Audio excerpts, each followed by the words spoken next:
Kakalapati lang, wala na akong masabi. Lupit na mga ibon, talaga niyang kalapati. Siya ay nakakabilib, taong mapagkumbaba. Kilalang kilala niyo, punong ministro. What's up mga kaamigo, magandang umaga sa inyong lahat. Welcome back to Punong Ministro Love TV. So kahapon nga po mga kaamigo, nagsimula na mag-loading yung ating club, ano? At yun nga, nag-aalangan din kasi ako mga kaamigo na mag-load kahapon para sa training na ito na mid-toss. Dahil nga sobrang daming ulap palagi dito. At kahit yung bagyo, wala na. Kung mapapansin nyo mga kaamigo, talaga napaka-ulap dito sa lugar natin. Dahil nga hindi naman ako basta-basta release ng mga ganito. Tingnan nyo mga kaamigo, napaka-ulap po. Karanglan po yung training ngayon, mid-toss lang. Napaka-ulap po mga kaamigo. Pero yung mga bata ako, nagulat ako, ako ng CCTV, nag-review ako ng CCTV. Lumakad yung mga kaamigo, yung mga bata natin, nagdala ng kalapate para mag-training din. Hindi lang sila nagsakay sa truck. So tara tingnan natin dito yung kalangitan sa medyo malayo-layo at doon tayo pupwesto para ma-check natin mga kaamigo yung buong kapaligiran. Let's go.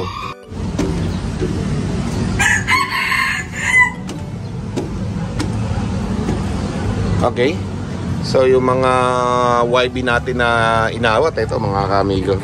Mali yung pagkakabilang ko nung nakaraan. Sabi ko 8. Siyam pala to.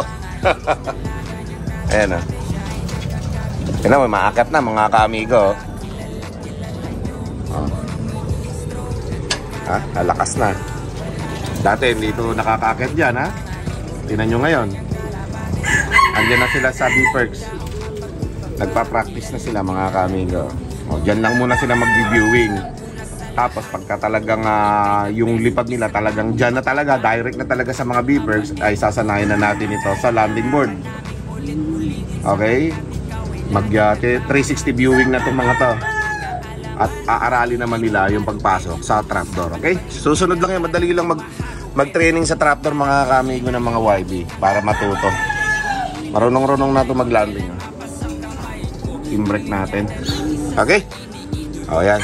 Tayo sa tayo sa itaas mga kaamigo ta. Makita natin yung panahon ngayon. Baka hindi makapag-release yung mga bata ko. Takot yung bata ko sa mga ganito. Paano makakapag-release? Kaya mga kaamigo. Okay, dun tayo sa landing board. Let's go. Okay, so ayan mga kaamigo. Tayo sa landing board. Kunti lang naman yung nag-load kagabi. Okay. At hindi na rin ako sumali mga kaamigo sa loading na yun. Kahit wala nang mid-toss yung kalapati ko. Wala Kita niya mga kaamigo, sa mamanggagaling yung mga kalapate. Teka ha. Dito kasi papuntang Pangasinan sa lugar na to. I think dito yung papuntang Karanlang. Sa Kabanatuan na yan. I think dito sa lugar na to mga kaamigo, mga kabundukan dyan Napapansin nyo ba yung mga nakaraang vlog ko mga kaamigo? Ay talagang nandyan yung mga kabundukan sa lugar na yan. Ayan, dyan. Saka dito banda. Ayan po, paano makakauwi mga kalapate? Ewan ko lang kung matutuloy yung toss ng mga bata ko. Tatanghaliin yun. Sigurado, maaga pa naman umalis. Malapit lang naman yung mid-toss mga kaamigo. Ang problema lang dyan kasi sa bundok papakawalan. Kasi sa kanan tayo. Tingnan nyo naman yung kapaligiran. Paano makakauwi mga kalapate. Okay? At pagka yung mga kalapati naman, dahil sa sobrang ikot, pupunta sa may bandang kaliwa, wala rin kapal kahit dito na sa Tarlac pumunta wala pa rin walang makikita kalapati mga kaamigo. Sa bundok niya mas maulap. So yun, hindi tayo sumakay ng training kahapon o kagabi dahil nag-aalangan nga ako sa weather forecast na sinesearch ko. Tapos may bagyo pang parating. Hindi ko alam kung yung bagyo na yan tutuloy o papasok ba sa Philippine responsibility. Mahirap po kasi pagka nawalan ng kalapati sa ganito, wala na. Makakain na. Kung sa bundok papakawalan, mag-iikot lang doon po yung mga kalapate. Makakain na ng palkon. May mga palkon doon sa lugar na yun ng Karanglan papunta sa Santa Fe Doon nawala yung mga kalapati ko noon Pero syempre, hindi naman lagi ganun yan na nandun lang yun. Ang problema po kasi, sana makauwi yung mga kalapati na napasama sa training ngayon, iintayin natin yung mga kalapati naman natin, itotos nila Kokoy. Hindi ko lang alam kung saan sila magtotos, pero dahil nga alam nila na sa kanan ang bitaw ng mga training ngayon, sigurado kumanan yun mga kaamigo. Okay? Ang tanong, paano makakaawi yung mga kalapati? Sobrang kapal po ng ulap mga kaamigo, walang matatanaw talaga. Dito may konting liwanag sa ilalim, pero konti lang liwanag po yun. Pero makapal talaga yung ulap mga kaamigo. Kulang na nga lang umulan pag umulan lalo yan, wala na. Hindi na makakauwi. Dito po manggagaling ang kalapati sa may bandang tower na yan dyan. Andyan yung kabundukan Pag pumunta dito, nandito na yung papunta Cabanatuan dyan sa lugar na yan. Cabanatuan na dyan. Okay?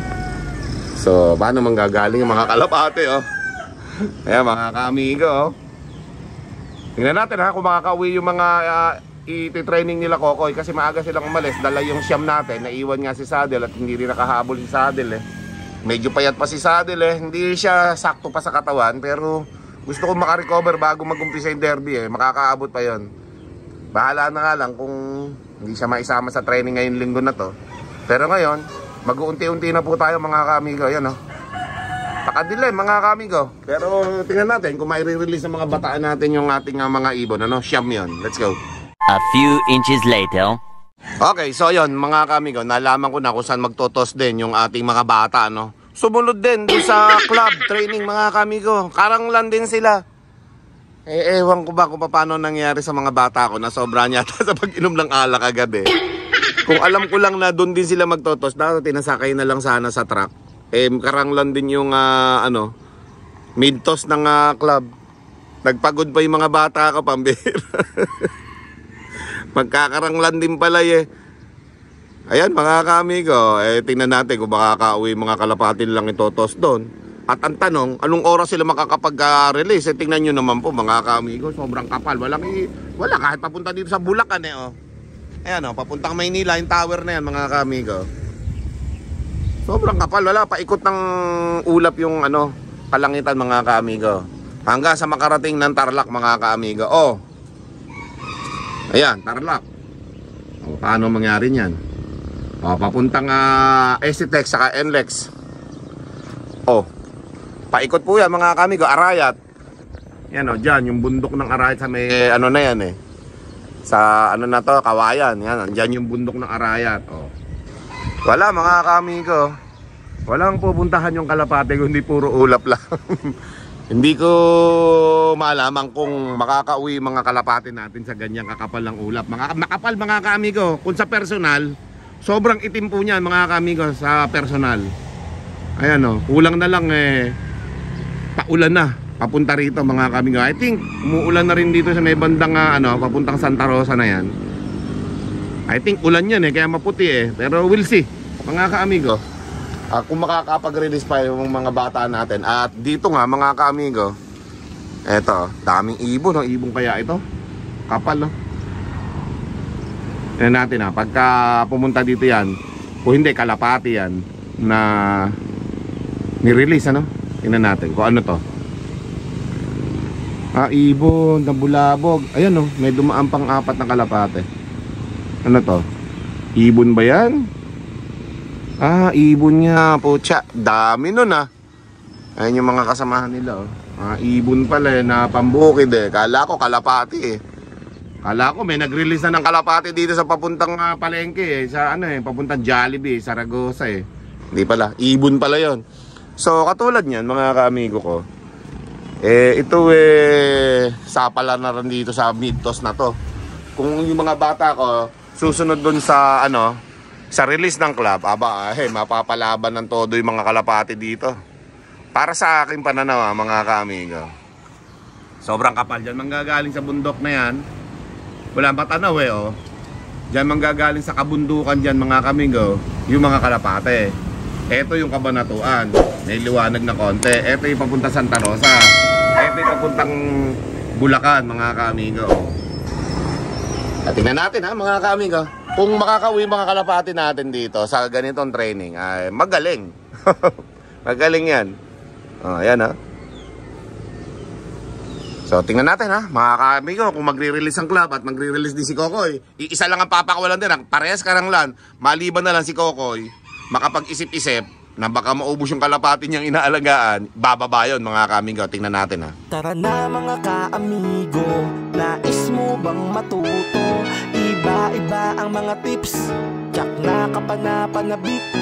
Tara na mga ka-amigo, huwag nang mag-alinlangan, mapabeterano o newbie, with Punong Ministro Lap TV. Kamusta ang lahat? Nandito na si Punong Ministro. Astig na kalapati, topic dito ka-amigo. Mga hybrid at dekalidad ang paborito. Habang nag-aantay tayo ng release nila, kung magre-release yung club at saka si Kokoy. Ayan. Pasukin muna natin dito sa ano natin, sa mga flyer, mga YB natin. Tingnan ko kung tama ba yung karga nila. Kasi mga sa bagay nakahiwalay naman mga kamigo. Dito banda sa kaliwa nato yung mga hen. Tapos dito yung mga kaya hindi maliligaw talaga. Okay, nakabukod yun eh. Mga kamigo, nagpapares na yung ating mga ano, mga kalapati na pang south. Pero putol na bakbak. Hindi na sila makakalipad sa susunod. Bubunutin na yung mga pakpak niya. Yan. Okay naman. Nag-release na rin si Kokoy mga ka-amigo. Kaya lang tatlo-tatlo yung ni-release niya. Hindi pa pinag-isa yung siyam. Okay? O ayan. Unang release pa naman. Unang pakawala natin sa norte na kanan mga ka-amigo. May tatlo na bada ano. You know? Kalapati yun mga ka-amigo. Tatlo-tatlo yung pakawala ni Kokoy. So meron nang dumaan dito ng mga kalapate. Napakagagaling nun mga ka-amigo sa Ismas. Tignan yung mga panahon mga ka-amigo. Wala kang hindi papahindihan no? Pero may dumaan, hindi lang natin alam kung yun ay sa club o training lang mga ka-amigo dito sa gilid-gilid ha. Okay? So yun lang, may dumaan. Pero nagpakawala na rin po si Kokoy mga ka-amigo sa Karanglan. No? May dumadaan no? Matataas pang alipad na ibang kalapati oh. Yung magagaling. Pang ismasan talaga yan mga ka-amigo. Palagay ko yan yung sa club. Yan na yun mga ka-amigo. Wala nang kaduda-duda yan no? Katataas din ang lipad ng mga kalapati oh.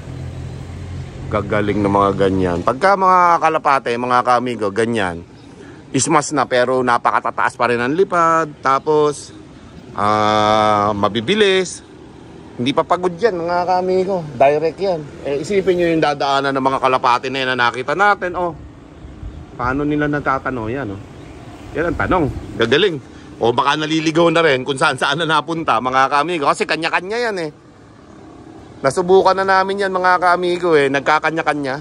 Ibig sabihin, kung saan may liwanag eh, dalagan doon ang tumbok ng mga kalapate eh. Sana makasurvive yung siyam natin mga ka-amigo. Para tuloy-tuloy na training natin. Sa susunod, pagka nakasurvive sa ganitong training at makapal na ganyan na ulap yung kalapate natin, okay? Ay papakawalan na natin palagi ng ganyan din. Kasi nakasurvive nga sila sa panahon na ganito eh, no? O yan o, may parating na 5 o. Yan o. Yan na, you know? 6. Diba? Dami magagaling ng mga kalapate oh. Puro lagpas dito. Yan oh. Oh, yan po mga ka-amigo. So magagaling talaga yung mga kalapate ng mga taga Nueva Ecija. Gagaling. Paano ka mananalo sa pooling yan mga ka-amigo? Ayan pa oh. Oh, nagdaanan na dito lahat. Okay, gagaling talaga ng mga kalapati nila ha? Sana rin magaling din yung kalapati natin at makauwi din ha, mga ka-amigo. So abang-abang lang tayo. Oras na may dumating na yung mga kalapate, de goods no?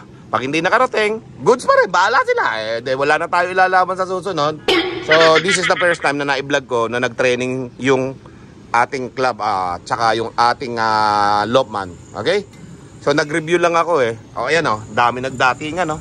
Yan o. Yun, magagaling. O, ayan po mga kami ko, papuntang Tarlac yan. Lahat yan, dire-diretso. Papuntang Pampanga. O, ayan o, may umiikot dito isa o. Ito na yata sa atin mga kamigo ha. Tingnan natin ha.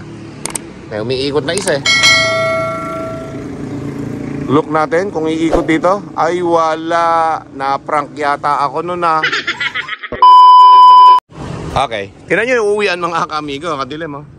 Kagaling ng mga kalapating ganun. Yun ang mga masarap binibreed. Na kahit maulap, wala matanong mga kamigo. Ayun na, may 3 pang dumaan na. Bakit kaya papunta sila ng Esitex? Papuntang Esitex po yan lahat eh. O ayun naman, meron na naman dito. Sambugso, yun oh. Ayan oh, mga kamigo. Nagkakaligaw-ligaw na yata mga kalapati ah. O ito, may isang puti naman dito. O. Baka atin na to. Yun oh. Sino kaya yon? Alright, wala naman tayong puti eh. Okay, so tingnan natin. Kaitim ng kaulapan eh, kadaming dumaan.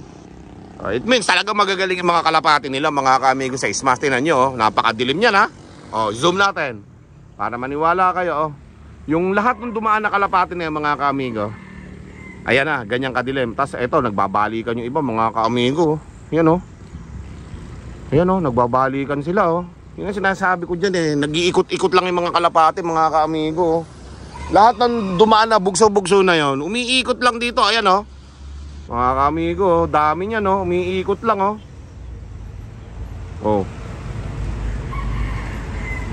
Wala, madilim eh. Nag-iikot-ikot lang po mga kalapati, mga kaamigo dito. Yan. Paano nilang mauuwi sa paano sila makakauwi sa kanilang mga loft niyan, mga kaamigo. Ayan oh, nagbabalikan oh. Ayan oh, ayun yung dalawa. Ito isa. Ayan oh. Nagbabalikan po mga kaamigo. Ito pa isa. Umiikot-ikot lang po sa lugar natin dito mga kaamigo, mga kalapate. Sana makauwi sila sa kanilang mga loft. Para maganda yung training ng club natin para maraming makapag-toss uli o makapag-load uli sa susunod. Pag nawala kasi, ayan Ayan may 4 na dumaan Puro dito ang daan ng mga kalapati ngayon. Pagka pala maulap na ganito at may konting liwanag dito sa ilalim na yan. Dito pala papunta sa atin lahat ng kalapati. Dahil nga sa kapal ng ulap, hamog, sama-sama na hamog, ulap, hamog itong nasa baba na to fog. Yan, di ko alam kung tawag dyan. So, yan po ang pangyayari ngayong araw ng linggo, mga kaamigo. Habang nag-aabang tayo ng kalapati natin, sana makauwi. Ayun, may 3 pa dito. Yun layo niya Buti na lang, malakas ang zoom ng cellphone natin, mga kaamigo. Matatanong kahit malayo. Yan pa, 2 Yun puro dito punta sa papuntang Esitex, mga kaamigo. Yun Galing ng mga kalapate. Goods. Sana ganyan din yun sa atin. Makauwi din. Okay? So, congratulations sa lahat na napadaan dito mga kalapate. Sana makauwi sa kanya-kanyang loft yan, mga kaamigo ko. At sa atin, naantay natin. Ito. May 6 na dumadating. Yan. Ayun na po, mga kaamigo. Mga kalapate yata natin ito. Hindi yata. Nagkamali tayo doon. Mga kaamigo, lumagpas lang. Ayan bumabalik po mga kamigo, papuntang Pangasinan yan. Papuntang Pangasinan yan. Ayan lumagpas sila. Mayroong kalapati ba to o ibon to? Napakalayo nito mga kamigo, zoom natin. Yun ano kaya yan? Isang bulok ng ibon, kalapate. Sama-sama sila, di nagiwaywali mga kamigo. Ayan may dumaan pang 2 mga kamigo. Napakalayo niyan mga kaamigo ko. Papuntang Santa Rosa yan. Lumagpas na po ng Santa Rosa. Papuntang Bulacan na po yan. Cabiao, San Antonio, Gapan. Yan pa lang ang unang kalapati. Ito pa. Kalapati ka ito mga kaamigo. Ayan Kung kalapati yan, ngayon pa lang uuwi yung mga taga Cabiao, Gapan. Yan, San Antonio.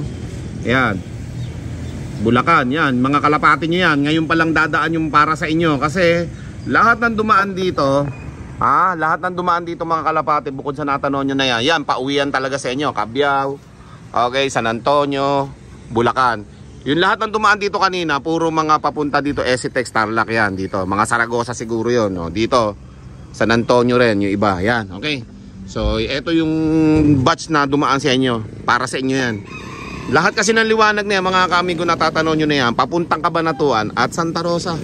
So, wala pang pauwian yung mga banda dito sa San Antonio, Cabio na yan ngayon. Wala pa. Baka yun pa lang, yung dumaan na yon, mga nasa 40 siguro yung kalapating dumaan na yon, para sa kanila yan. May pa isa-isa, oh. Yan, oh. May matanaw. Lumagpas. O, yan. Hindi sa atin yon. So, yung pakawala ni Kokoy, tatlo-tatlo. Hindi pa pinag-isa ni Kokoy kasi tinabi yung dilim, mga kaamigo. May stress lang mga kalapati sa tatlo-tatlo na yun eh. Dahil kapal ng ulap eh. Pinagsabay-sabay na sana ng bata ako. Sayang, hindi ko inabutan eh. Ami oh. Yun oh, yung nagdaan ng kaninang madami. Ayan na sila, bumalik na mga kaamigo. Oh, ayan na. Yun oh.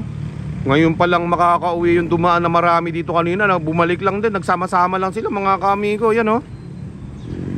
Papuntang Bulacan, papuntang Cabiao mga kaamigo. Ayan pa oh. Nagbalikan mga kaamigo.